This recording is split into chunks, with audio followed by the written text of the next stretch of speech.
Hello guys, so welcome back to the channel. In the previous video हम लोगों ने बात की थी कि what are the different atomic symbols, हम एटम्स को कैसे रिप्रेजेंट करते हैं, and also we had talked about the atomic mass units, right? Now that we are clear with what all are the different units, how do we measure the atomic mass. Now in today's video we are basically going to cover two topics, which are what are molecules. We'll understand this first concept, that means how do the atoms actually exist, and second we will also have a brief introduction that how chemical formulas are written. But this will be just part one of writing the chemical formulas, because in this video we will be only introducing the concept of valency, and in the next video we will specifically talk about writing chemical formulas. So let us start today's portion. Now, the very first thing is that how do atoms exist? So, atoms कैसे exist करते हैं ये आपको याद होगा, मैंने बहुत बार आपको एक सिंपल एग्जांपल ऐसे समझा रखा है दैट मैटर को if you keep on breaking down that you will get atom, ठीक है? अब मैंने आपको एक गोल्ड का ये स्पेसिफिक एग्जांपल पहले बहुत बार समझा रखा है. Now once you get this gold atom which is represented as AU, this is capable of existing independently. Existing independently मतलब इसे दूसरे किसी और एटम के साथ कंबाइन करने की ज़रूरत नहीं है. ये सिर्फ दूसरे एटम के साथ हो सकता है लेकिन कंबाइन नहीं करेगा. मतलब जैसे ढेर सारे यहाँ पर gold atoms are actually just next to each other, लेकिन उन्होंने कोई केमिकल बॉन्ड फॉर्म नहीं कर रखा. Why? Because this gold atom is stable. लेकिन कुछ ऐसे भी एटम्स हैं जो कि स्टेबल नहीं है. For example, the very basic example is hydrogen.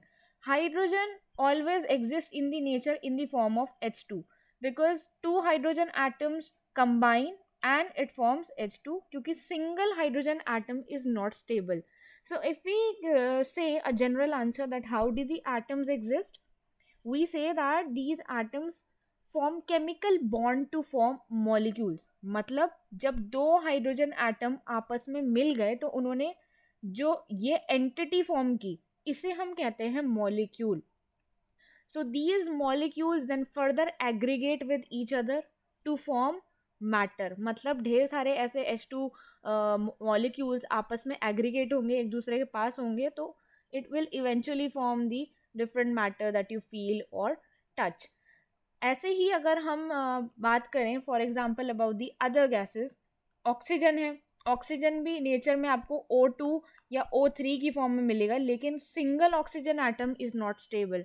तो ये क्या है? ये इसकी मॉलिक्यूलर फॉर्म्स हैं, ये मॉलिक्यूल्स हैं, दे आर नॉट एटम. तो जब भी कोई एटम जो है it is not able to exist independently, what does it do? It form chemical bonds. For example H2 forms a chemical bond like this. This is a chemical bond. This dash is used to represent chemical bond. तो ये chemical bond form करके इन्होंने एक H2 molecule बना लिया, ठीक है? सो those which are capable of existing independently, they can exist independently. जो नहीं कर सकते, they combine with each other to form molecules. So I hope the basic idea of molecule is clear. Molecules में एक चीज़ ध्यान रखनी है, ज़रूरी नहीं है कि सिर्फ दो ही एटम कंबाइन करेंगे, दो से ज़्यादा भी एटम कंबाइन कर सकते हैं. It can be in any number and any proportion. Fine. Now if we talk about what are molecules, specifically उनकी डेफिनेशन की अगर हम बात करें तो मॉलिक्यूल को आप कैसे डिफाइन कर सकते हो? It is a group of two और मोर एटम्स बॉन्डेड केमिकली. यही मैंने आपको भी बताया कि टू और मोर, दो से ज़्यादा भी हो सकते हैं. फॉर एग्जाम्पल ओजोन में O3 है, that means 3 oxygens atoms are combining to form ozone, right? For example carbon dioxide is a molecule. क्यों? क्योंकि इसमें एक कार्बन एटम है, दो ऑक्सीजन एटम है, लेकिन हमारी मॉलिक्यूल की डेफिनेशन क्या है? कोई भी और दो से ज़्यादा एटम अगर कंबाइन करेंगे तो वो बन जाता है एक molecule. Fine. And this is capable of existing independently. So in other words, a molecule is the smallest particle of an element which is capable of existing independently. For example, hydrogen जो मैंने आपको बताया, single hydrogen atom is not stable, लेकिन जब वो combine कर गया to form H2 तो it becomes stable. तो molecule वो एक entity है जो कि एग्जिस्ट कर सकती है independently, and it is that smallest particle, right? Now let us try to understand what is the classification of molecules, कि मॉलिक्यूल्स को हम किस बेसिस पे डिवाइड कर सकते हैं. Now molecules are basically divided into two major types. वो क्या टाइप है? एक है पहला टाइप हेट्रोएटॉमिक, एंड दूसरा टाइप है हमारा homoatomic. Now what are these homo and heteroatomic thing? Homo मतलब सेम, ये हम पहले भी चैप्टर्स में हम देख चुके हैं. Hetero means different. तो अब इस इन वर्ड्स का क्या मतलब बन रहा है? अगर हम होमोएटॉमिक देखें मतलब सेम एटम्स, इसका मतलब जब सेम एटम्स कंबाइन करके एक मॉलिक्यूल बनाते हैं तो वो होते हैं होमोएटॉमिक मॉलिक्यूल्स. उनको हम होमोएटॉमिक मॉलिक्यूल्स कहते हैं. जैसे कि अभी हाइड्रोजन का मैंने बताया, H2 मॉलिक्यूल में दोनों एटम किसके हैं? हाइड्रोजन के हैं. So since both of them are same, it is homoatomic molecule, यानी कि सेम. और इसको एक और नाम से भी जाना जाता है, इन्हें हम कहते हैं मॉलिक्यूल्स ऑफ एलिमेंट्स. ठीक है. The other examples of these things are ozone which is O3. This is phosphorus P4. Nature में फॉस्फोरस जो है P4 के फॉर्म में आपको मिलता है because single phosphorus atom is unstable. Similarly sulphur, sulphur आपको S8 की फॉर्म में मिलता है. मतलब जब 8 atoms of sulphur combine together तो वो स्टेबल फॉर्म में आता है. तो आप यहाँ देख सकते हो कि मॉलिक्यूल्स का नंबर 2 से कितना ज़्यादा भी हो सकता है. बट यहाँ पे आपको क्या फोकस करना है कि ये 8 के 8 एटम्स किसके हैं? सारे सल्फर के हैं. यहाँ पर चारों एटम किसके हैं? सारे फॉस्फोरस के हैं. They all are same. तो इन्हें हम कहते हैं होमो एटॉमिक मॉलिक्यूल्स या फिर मॉलिक्यूल्स ऑफ एलिमेंट्स. नाउ आप यहाँ पे नोटिस करोगे मैंने एक एग्जाम्पल लिख रखा है AR which stands for argon. अब argon is a noble gas, यानी ये एग्जिस्ट कर सकती है independently. It does not combine with the other atoms. तो फिर मैंने मॉलिक्यूल के लिस्ट में नाम क्यों लिखा है यहाँ पे? दिस इज बिकॉज क्योंकि हम जनरली कहते हैं जब कोई एटम सोलो एग्जिस्ट करता है तो हम उसे कहते हैं मोनो एटॉमिक. तो हम इसे मॉलिक्यूल्स की कैटेगरी में काउंट कर लेते हैं, पर हम ये कह देते हैं कि वो मोनो एटॉमिक है, मतलब अकेला ही है. ठीक है. Now coming to the other thing heteroatomic. Of course यहाँ पे क्या होगा? इसका मतलब ये है कि when the combining atoms are of the different elements तब जाके हमारे हेट्रोएटॉमिक बनते हैं. फॉर एग्जांपल HCl है, एक एटम किसका है? हाइड्रोजन का. एक किसका है? क्लोरीन का. हो गया hetero. This is carbon monoxide gas. एक कार्बन का है, एक ऑक्सीजन का है, डिफरेंट एटम हो गए तो ये क्या हो गया? हेट्रोएटॉमिक मॉलिक्यूल हो गया. एंड हेट्रोएटॉमिक मॉलिक्यूल को we also call as molecule of compound. So you do not need to get confuse with these two alternate names. आप उसे हेट्रोएटॉमिक भी कह सकते हो या फिर आप उसे मॉलिक्यूल ऑफ कंपाउंड कह सकते हो. सिमिलरली आप इसको H2 को होमो एटॉमिक कह सकते हो या फिर मॉलिक्यूल्स ऑफ एलिमेंट कह सकते हो. So this is the broad categorisation of molecules based upon कि किस तरह के एटम्स कंबाइन हो रहे हैं. Right. Now let us come to the next important part जिससे क्वेश्चन गारंटीड आता है. Now this topic is atomicity. बहुत ही सिंपल कॉन्सेप्ट है, not very difficult at all. इसमें आपको क्या समझने की ज़रूरत है? बस ये कि कोई भी मॉलिक्यूल जो आपको गिवन है, for example any molecule, if we talk about H2O water, हमारा सबसे गरीब एग्जाम्पल वाटर. तो एटॉमिसिटी क्या कहती है? ये हमें करना है कि नंबर ऑफ एटम्स एक मॉलिक्यूल में कितने प्रेजेंट है, बस हमें ये बताना है. मतलब वाटर का ये एक मॉलिक्यूल है, आपको पता है, राइट? इसके अंदर कितने एटम्स हैं? 2 एटम जो हैं वो हाइड्रोजन के हैं, प्लस एक एटम किसका है? ऑक्सीजन का है. तो टोटल एटम कितने हो गए? 3. बस हो गया. This is your atomicity. So this is how you define atomicity. एक मॉलिक्यूल के अंदर कितने एटम्स हैं उसको बस टोटल काउंट कर लो, that is equal to your atomicity. In other words मैं यहाँ पे एक और भी नाम इसे कह सकती हूँ. I can say that it is try atomic, because try मतलब क्या होता है? 3. डाई एटॉमिक कहूँगी तो मतलब 2 एटम है, लाइक दिस. तो अब यहाँ पे मैंने 2 केस ले रखे हैं आपको समझाने के लिए कि एटॉमिसिटी हम होमोएटॉमिक और हेट्रोएटॉमिक मॉलिक्यूल दोनों में ढूंढ सकते हैं। क्वेश्चन बहुत सिंपल आता है, आपको कोई भी मॉलिक्यूल दे देते हैं और आपको उसकी एटॉमिसिटी बतानी होती है। बच्चे भूल जाते हैं या फिर कंफ्यूज हो जाते हैं, कुछ नहीं करना, सिर्फ एटम्स काउंट करने हैं, दैट्स इट। अब पहला केस मैं आपको समझाती हूँ, case 1 which is the atomicity in homoatomic molecules, यानी कि मॉलिक्यूल ऑफ एलिमेंट। तो इसमें अगर हम मोनो एटॉमिक की बात करें, मोनो एटॉमिक मतलब जिसमें सिर्फ एक ही एटम है, वो एटम जिनकी एटॉमिसिटी क्या है, ओनली वन, मोनो एटॉमिक। तो एग्जाम्पल्स क्या क्या हो सकते हैं इसके, आर्गन जैसे मैंने अभी आपको बताया था, helium, and then you have neon, xenon, ये क्या है, ये सारी हमारी नोबल गैसेस हैं। नोबल गैसेस तो किसी के साथ कंबाइन ही नहीं करती, तो ये अकेले रहती हैं। एंड नोबल गैसेस की एटॉमिसिटी क्या हो गई, 1। एंड इसको आप वर्ड्स में कैसे लिखोगे, यू विल सिंपली राइट, इसकी एटॉमिसिटी है मोनो एटॉमिक, ठीक है। So this is how you write 1 and mono atomic.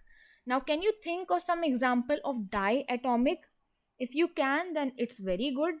For example अगर हम यहाँ पे बात करें, डायटोमिक में हमारा आ सकता है H2, है ना। लेकिन आप ध्यान दीजिए यहाँ पर हम होम एटॉमिक की ही बात कर रहे हैं, यानी कि जो एटम्स कंबाइन कर रहे हैं वो सेम ही हो।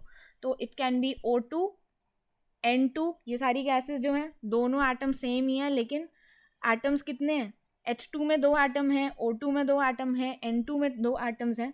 सो इसकी एटॉमिसिटी क्या है, 2, और in other words you will write diatomic. So this is how you can find it. Now triatomic में we just saw the example as ozone, right? Tetraatomic, tetra means 4, तो इसके अंदर आपका P4 आ जाएगा। एंड यूजुअली 4 से ज़्यादा atoms को हम कहते हैं पॉलीएटॉमिक, मतलब if the number of atoms are greater than 4, तो हम सीधा कह देते हैं कि उसकी एटॉमिसिटी क्या है, पॉलीएटॉमिक, ठीक है। तो पॉलीएटॉमिक में अभी हमने एक एग्जांपल देखा था S8, है ना। तो यहाँ पे आप इसे कह सकते हो कि इसके एटॉमिसिटी क्या है, polyatomic. So you just need to write these terms in the exam. आपको पूछ लिया जाता है कि फॉर एग्जांपल ओजोन की एटॉमिसिटी क्या है, right, you will write triatomic. या फिर ऑफ कोर्स उल्टी फॉर्म में भी क्वेश्चन आ सकता है, जस्ट द रिवर्स, कि आपको एग्जाम्पल देना है ट्राई एटॉमिक मॉलिक्यूल का, तो आप ओजोन लिख दोगे, like this. Now let us consider the second case, atomicity in heteroatomic molecules. Heteroatomic यानी कि एक से ज़्यादा टाइप ऑफ एलिमेंट्स हो सकते हैं। Now as you can see यहाँ पर मैंने मोनो एटॉमिक में लिख रखा है नन।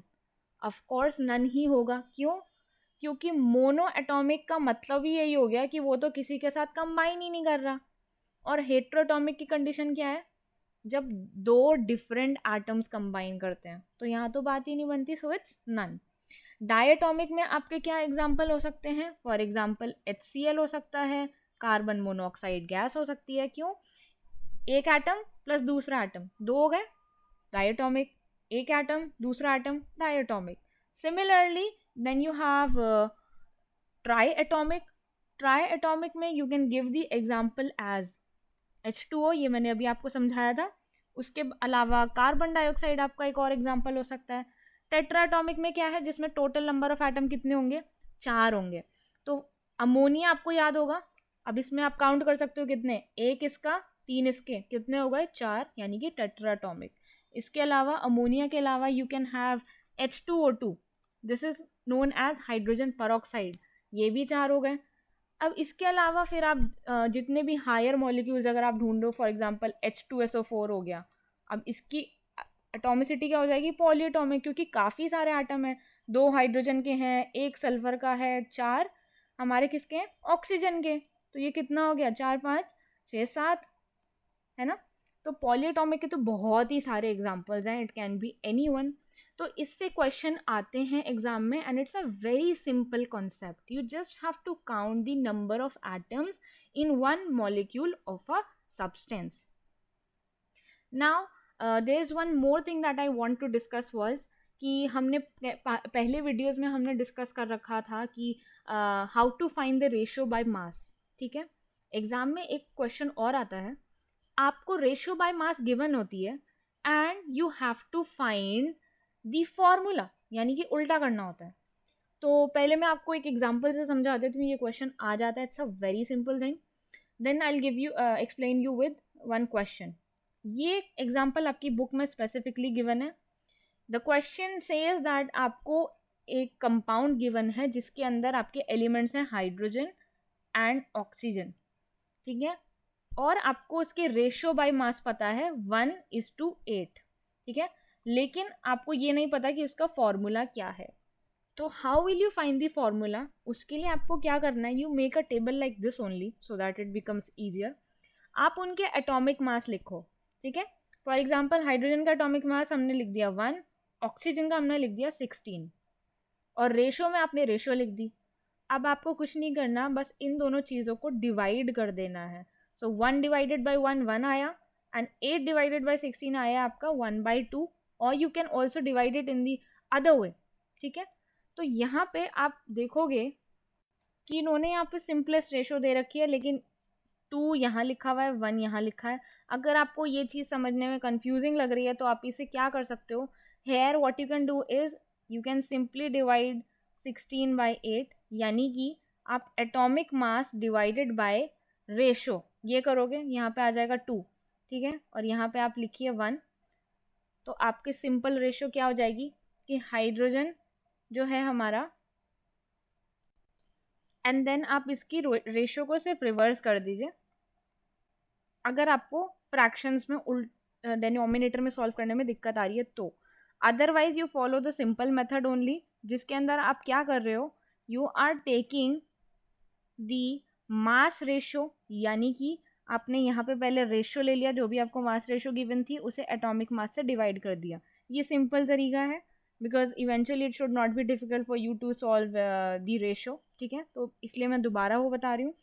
तो यहाँ पे आपने 8/16 करा, ठीक है, 1/2 आ गया। अब आपको इन दोनों चीज़ों की रेशियो निकालनी है, यानी कि 1:1/2।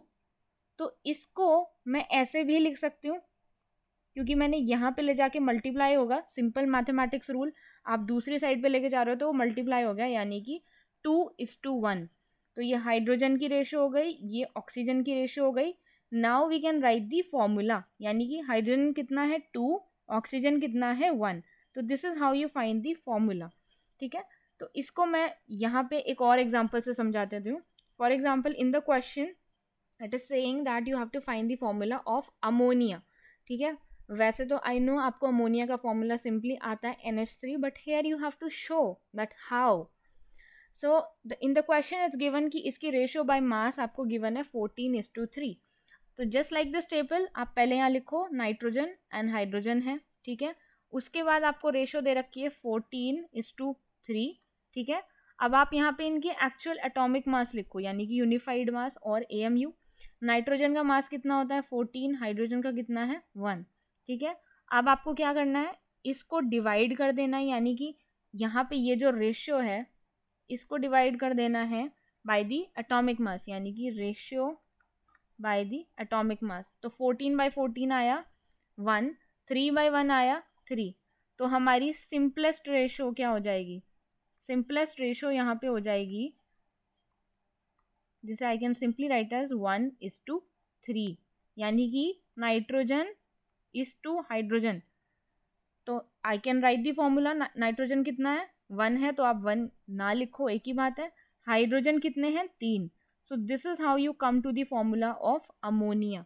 एग्जाम में क्वेश्चन आ चुके हैं, और ये अमोनिया का एक बार पहले आ चुका है पिछले साल, एंड कार्बन डाइऑक्साइड का भी वर्कशीट में यूजुअली कभी कभार गिवन होता है। तो it's a simple thing, you just need to divide the ratio by the atomic mass, और आपके पास सिंपलेस्ट रेशियो आ जाएगी by which you can find the formula, right. I hope this much of it is clear. Now let us come to the next thing, that what are ions. हमने molecule समझ लिया, atomicity समझ ली। Now let us try to understand that what are ions, ठीक है। Ions क्या है, ये भी एटम्स ही हैं, लेकिन फ़र्क क्या है, बेसिकली ये वो एटम्स हैं जो सिंपलेस्ट लैंग्वेज में अगर मैं कहूँ कि ये चार्ज हैं। चार्ज मतलब या तो ये पॉजिटिव चार्ज है इनके ऊपर, या इनके ऊपर नेगेटिव चार्ज हैं।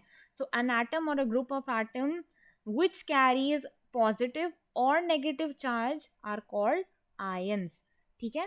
इसके अंदर एक और क्लासिफिकेशन है कि जो आयंस के ऊपर पॉजिटिव चार्ज होता है उन्हें हम कहते हैं कैटायंस, ठीक है, और जिन आयंस के ऊपर नेगेटिव चार्ज होता है उन्हें हम कहते हैं एनायंस, ठीक है। So these are the classification of cation and anion. इसका एक एग्जांपल ले लेते हैं, एक मॉलिक्यूल, दिस इज NaCl यानी कि सॉल्ट, ठीक है। इसके अंदर ये जो एटम्स प्रेजेंट हैं ये आयंस की फॉर्म में प्रेजेंट होते हैं, as you can see over here. This sodium shown over here has a +1 charge. Cl minus has a charge of -1, ठीक है। तो इसके अंदर ये जो है ये हमारा कैटायन हो गया, end of course this is your anion. और अगर आपसे कोई पूछता है इनके ऊपर चार्ज कितना है तो यहाँ पे सिर्फ एक प्लस है तो दैट मीन्स चार्ज इज +1। अगर +2 होता तो ऐसे लिखा होता, ठीक है। तो दोनों के ऊपर चार्ज कितना है 1, +1 and -1, these are called ions. Now this table is given in your book where they have shown you some anions, cations and example of some polyatomic ion, ठीक है। तो I will just discuss few. For example यहाँ पे sodium का ion इन्होंने दिखा रखा है Na+ है, सिल्वर का Ag+ है, ठीक है। तो यानी यहाँ पे चार्ज कितना है, सबके ऊपर चार्ज है यहाँ पर 1 है, ठीक है, +1 चार्ज। लेकिन यहाँ पे आप देखो चार्ज कितना है +2, तो यहाँ पे हमारा चार्ज कितना है +2। Now this table you will learn eventually over time, ठीक है, and we'll be talking about these in the upcoming video also, ठीक है। यहाँ पे एल्यूमिनियम का you can see चार्ज कितना है, इसका चार्ज है 3 and this is a cation क्योंकि प्लस चार्ज है, ठीक है। Now here you can see कि यहाँ पर कुछ नेगेटिव चार्ज वाले भी हैं। तो नेगेटिव में ये क्या है, ये सारे एनायंस हैं बेसिकली, एंड इनका चार्ज आप देख सकते हैं, यहाँ पे चार्ज 2 है, यहाँ पे चार्ज 1 है, एंड यहाँ पे -3, -1, -2 एंड -3। फाइन। ये चार्ज एलिमेंट्स के अलावा ग्रुप ऑफ एलिमेंट्स यानी कि मॉलिक्यूल्स के ऊपर भी हो सकते हैं, जिन्हें हम कहते हैं poly atomic ion. Poly atomic हम वर्ड डिस्कस कर चुके हैं। तो ये कुछ एग्जाम्पल हैं, जैसे अमोनियम, अमोनियम यानी कि NH4+, ठीक है, hydroxide ion OH-, nitrate NO3-। तो ये कुछ काफ़ी इम्पॉर्टेंट एग्जाम्पल्स हैं जो आपको याद करने की ज़रूरत है along with their symbol and correct charge. तो सल्फेट का याद रखना है आपको, 2- है, सल्फाइट का आपको याद रखना है लेकिन 2- है, लेकिन यहाँ पर ऑक्सीजन कितना है 3 है, सल्फेट में 4 है। तो ये सिंबल्स और ये आपको याद करने पड़ेंगे। फॉर एग्जाम्पल फॉस्फेट का यहाँ पे गिवन है PO4 3-। So these are the tables of some common and very highly used ions that are there and which are also asked in the exam. किस फॉर्म में आते हैं क्वेश्चन वो हम आगे डिस्कस करेंगे, क्योंकि इनसे इतने सिंपल क्वेश्चन नहीं आते हैं, we'll discuss them later. Now apart from this एक और टाइप जो क्वेश्चन आता है इनमें, that is in identifying the ions in the molecule. For example आपको एक कंपाउंड गिवन है कैल्शियम ऑक्साइड, क्वेश्चन आता है you have to identify the ions, ठीक है। अब अगर आपसे क्वेश्चन ये पूछा जा रहा है कि आइडेंटिफाई दी एलिमेंट्स, तो आप सिंपल लिख सकते हो कैल्शियम ऑक्साइड में क्या है, कैल्शियम है एंड ऑक्सीजन है। लेकिन अगर आयन पूछते हैं then you have to write कौन सा, पहले तो एक कैल्शियम आयन प्रेजेंट है, कैल्शियम आयन आप उसका फॉर्मूला लिखो कैल्शियम 2+, जो अभी पीछे वीडियो में था स्लाइड में। ऑक्सीजन के लिए आप क्या लिखोगे, आप ऑक्सीजन नहीं लिखोगे, आप लिखोगे ऑक्साइड, ऑक्साइड लिखोगे या फिर oxide ion, and then you will write its formula O2-। तो ये पीछे यहाँ पर टेबल में ये सारे गिवन है ऑक्साइड, इसलिए ये आपको याद करने की ज़रूरत है। सिमिलरली मैग्नीशियम सल्फाइड में एलिमेंट्स कौन से हैं, एक मैग्नीशियम है, एक सल्फर है, लेकिन अगर आपसे आयन्स पूछते हैं तो कौन सा है, मैग्नीशियम आयन है पहली बात, यानी कि Mg2+, एंड सल्फाइड है, तो यहाँ पर आप सल्फाइड लिखोगे या सल्फाइड आयन S2-, ठीक है। एंड सोडियम क्लोराइड का हम डिस्कस कर चुके हैं। तो आपको ध्यान क्या रखना है कि जब आयन्स पूछे हैं तो एलिमेंट का नाम मत लिख देना, जैसे सल्फर नहीं लिखना, आपको लिखना है सल्फाइड, ठीक है। फॉर एग्जाम्पल अगर मैग्नीशियम क्लोराइड है, इसका है, तो आप इसके आयन्स क्या लिखोगे Mg2+ यानी कि मैग्नीशियम आयन, एंड आप लिखोगे क्लोराइड, ये नॉट क्लोरीन। तो यू विल राइट क्लोराइड, क्योंकि आयन की फॉर्म में पूछा तो लास्ट में IDE लग जाता है, ठीक है। तो आप क्लोराइड लिखोगे and you can write Cl minus. तो इसलिए ये टेबल आपको याद रखने की ज़रूरत है। एंड दूसरी बात ये याद रखनी है, if they are asking the ions, do not write the name of the atom. आप उसमें लास्ट में IDE लगा दो, सल्फर का हटा के आपने IDE लगा दिया, यानी कि सल्फाइड हो गया, लाइक दिस थिंग, ठीक है। Now apart from this, the second part which we'll just be just discussing in very little is the writing of chemical formulas. Now of course पहले chemical formula क्या चीज़ है, ये क्या है, ये एक रिप्रेजेंटेशन है किस चीज़ की, कि अगर आपको एक कंपाउंड का नेम दे रखा है, it might be a long one. For example sodium bicarbonate, अगर आप ऐसे रिएक्शन लिखने लग गए तो बहुत टाइम कंज्यूमिंग होगा। So in order to make these in short form we have chemical formulas, जो कि एक्चुअली रिप्रेजेंट करता है कि इस कंपाउंड के एक मॉलिक्यूल में कितने एटम्स हैं, ये रिप्रेजेंट करता है formula. For example sodium bicarbonate, जिसे आप बेकिंग सोडा भी कहते हो, इसका फॉर्मूला है NaHCO3। इसका क्या मतलब है, इसका मतलब ये है कि बेकिंग सोडा के एक मॉलिक्यूल में हमारे पास एक एटम किसका है, सोडियम का, एक एटम है हमारा हाइड्रोजन का, एक कार्बन का है, और 3 किसके हैं, ऑक्सीजन के। तो ये आपको ये डिटेल बता रहा है ये formula. Similarly for salt and sucrose and acetic acid, ये मैंने जस्ट कुछ एग्जांपल्स दे रखे हैं समझाने के लिए। Now as I said before we learn how to write the chemical formula, we need to understand one concept, that is the concept of valency. Fine, now what is valency, इसकी 3 alternate definitions हैं। पहले मैं आपको एक simple case समझाती हूँ कि valency actually है क्या। वैलेंसी किसी भी एलिमेंट की कंबाइनिंग पावर या फिर कंबाइनिंग कैपेसिटी कहलाती है। क्या मतलब है इसका, मैं आपको एक एग्जांपल से थ्रू इसे समझाती हूँ। Now this example is given in your NCERT। They say that if there is an octopus and a human being, ठीक है। तो इन दोनों की कंबाइनिंग पावर को समझने के लिए कैसे समझ सकते हैं वो देखते हैं। फॉर एग्जांपल ऑक्टोपस का कितने लेग्स होते हैं, बेसिकली 8 लेग्स और 8 हैंड्स, वट एवर यू से। Humans have basically only 2 hands, ठीक है। अब मान लो ये दोनों एलिमेंट्स हैं, हम एलिमेंट्स के बारे में बात कर रहे हैं, assuming an octopus and a human being as an element. तो ये पूछते हैं NCERT में कि एक ऑक्टोपस कितने ह्यूमंस को कैप्चर कर सकता है या फिर कंबाइन कर सकता है, और let us assume कि it is only combining with the hands that are there, sorry। so hands यहाँ पे अगर हम देखा जाए तो दो जो legs हैं वो 2 hands के साथ combine करेंगी, यानी कि I can simply write it as कि ये एक human being के साथ यहाँ combine कर जाएगा, 1 human, ठीक है। उसके बाद इन दोनों से एक human के साथ combine कर सकता है ना। एंड फिर इससे भी यहाँ पे इन्होंने दिखा नहीं रखा, but an octopus has 8 legs, so यहाँ पे भी 1 ह्यूमन हो जाएगा। एंड लेट्स सी पीछे इसके 2 पैर और हैं, तो उनसे एक और ह्यूमन के साथ कंबाइन कर जाएगा, ठीक है। तो बेसिकली एक ऑक्टोपस कितने ह्यूमन के साथ कंबाइन कर रहा है, 4। तो अगर मान लेते हैं ऑक्टोपस का सिंबल है O एंड ह्यूमन बीइंग का सिंबल है H, तो if you need to write the formula तो वो क्या हो जाएगा, ऑक्टोपस एक है, ह्यूमन कितने हैं, 4।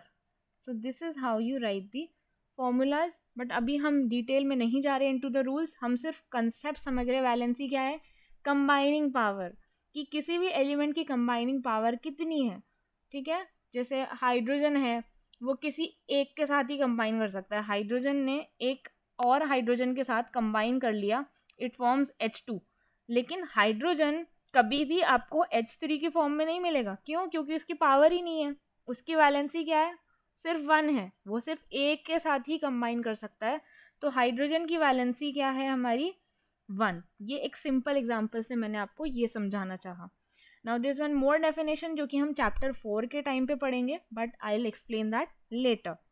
Now the third alternate valency, now this table जो मैंने आपको पहले दिखाई थी अभी, वैलेंसी की एक और डेफिनेशन है कि किसी भी आयन के ऊपर कितना चार्ज प्रेजेंट है, आप उसे भी वैलेंसी कह सकते हो।